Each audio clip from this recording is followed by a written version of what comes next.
Yeah. Why do you think it's so hard for people to get involved with their own health? I mean, do you, I mean, I, you said before where, people don't really care up until the point where it does matter. And so, do you feel like it's just an American thing? Do you think it's just a human thing where we're like, okay, let's just wait it out and see what happens until it gets bad? Sure. Yeah, I think it's a conditioning thing. We've just been conditioned that way. So for most folks that were not born with a chronic condition or an ailment that have where they are presenting at the hospital and seeing physicians often, if you're not in that group, you go to the doctor maybe once a year for your physical, maybe. And you get your blood work. The doctor says you look great. Like, I'll send you your blood work. It comes in the mail, still literally comes in the mail because who's going to check their patient portal, right? You get it and you literally throw it away or shred it or not look at it at all, right? Right. Because there isn't anything that's saying I should really take ownership of this and do something about it.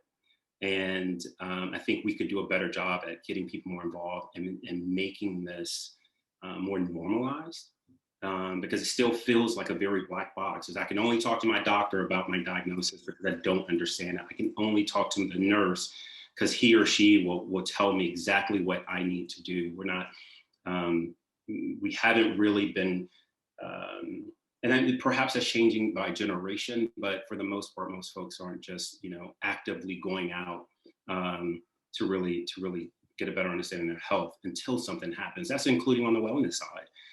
Whether you are working out constantly, changing your diet, doing things like cryotherapy, anything to help with inflammation, until something flares up, like, oh, probably should figure out what to do. My knee is swelling. Yeah. Right. They come see you because they don't understand why their joints are hurting. No, exactly. And I saw some before where it's like only a third of Americans like work out, and it's just crazy. I mean, that means there's 200 million people on this continent that don't Yeah. exercise on a daily basis. And so, do you think this is kind of getting to the psychology of like just humans in general? But do you think it's more of a byproduct of the system in which we live in? Just like maybe like exercise isn't emphasized enough because it's difficult to have that conversation, or do you think it's just because it's so difficult and things are in Latin that people shy away from it? Great question. So on the wellness side, I think that the equivalent is if there is this, if I work out, there's an image that comes along with that, meaning I will look like this person, or maybe Mhm. that's your goal. And if that's your goal, that's great, live your truth. But I think if we were just told over time as a kid, just have movement, right? Just to be active once a day, like walk around the block, do something other than sitting and being stagnant. And so for me, I grew up in a family of athletes. I was an athlete. My daughter's an athlete. So it's just kind of in us. So I think for folks like me and maybe like you and others who you've just always been around exercise, it's kind of in you to do because you've seen the health benefits of not having joint pain and things like that. Really taking care of your physical person. So for other folks that have not grown up that way, or you were just not in that environment, it's only recently, for me at least, I'm seeing a lot of the health and wellness industry say, just have movement. Just have movement. The weight will come off, your body will feel better. And stop looking at a number on a scale. Look at how you're feeling and what your test results are coming back to, because everybody's built differently. But Yeah. before I felt it was very much like you have to look like this person. If you don't look like that, you're out of shape. It's like, well, not really true. There's a lot of layers there. So, but when it comes to on the medical side, look, I mean, I didn't know how to read my blood work. I didn't know how to read my MRI when I first got one. I was like, that's my back. That's what my spine looks like. That why are you circling? I have an S1 and a L5. I don't know what is that. I I have didn't know numbers in my spine. that's right, exactly. I had no idea. I was fortunate that one of my best friends is a chiropractor, so he was able to put it into. I said, explain it to me like I'm a 2-year-old kind of Yeah.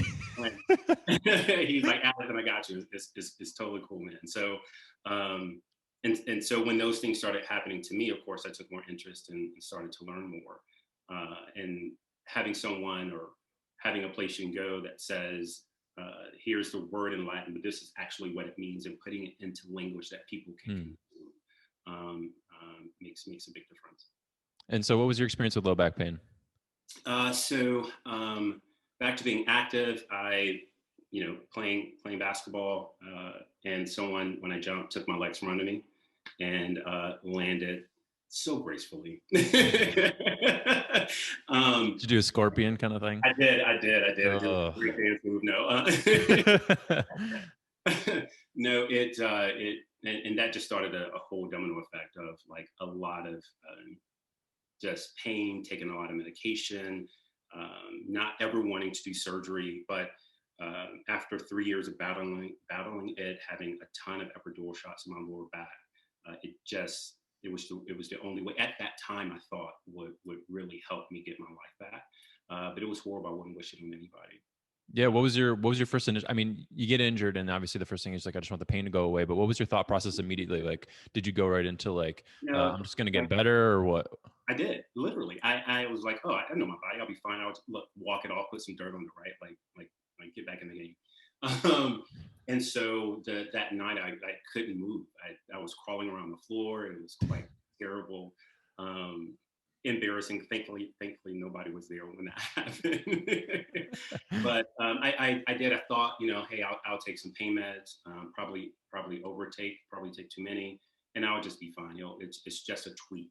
And instead of, again, not being informed enough to think I probably should see a doctor, I just thought, hey, it's pain. Here's pain medication that'll treat it, and I went on about business, and it got better, a little bit better over the next week, and I didn't go see a doctor. And finally, I tweaked it again. Finally, went to a doctor, and that started like, oh, I really have done something really bad. Like I really injured myself. And not wanting to take a lot of medication, I went down more the holistic route, and that's when I got introduced to things like chiropractic care and other things like other modalities to try to help treat my back. And what, looking back on it now, other than going to a doctor, is there any other steps that you feel like you would have done differently as of right now? Yeah, stretching, physical therapy, Yeah, yeah, yeah. 100%. I totally skipped that.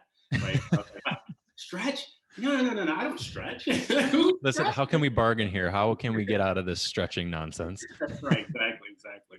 Um, and so the pairing of those two really helped. So once I started to do more physical therapy and pairing that with chiropractic care, I really believe that's what helped me go for 3 years or 3 to 4 years without ever thinking about surgery.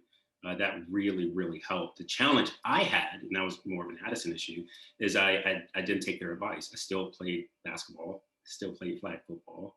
Um, I played in, I don't know how many, like, adult leagues of all kind of things, and I didn't listen. So that was on me. Yeah, yeah, I was still running, 5 miles a day kind of deal. It's ridiculous. Um, but again, it's that listening to your body and learning, okay, maybe if I make some adjustments, that I won't experience this pain, and surgery may have not been my option.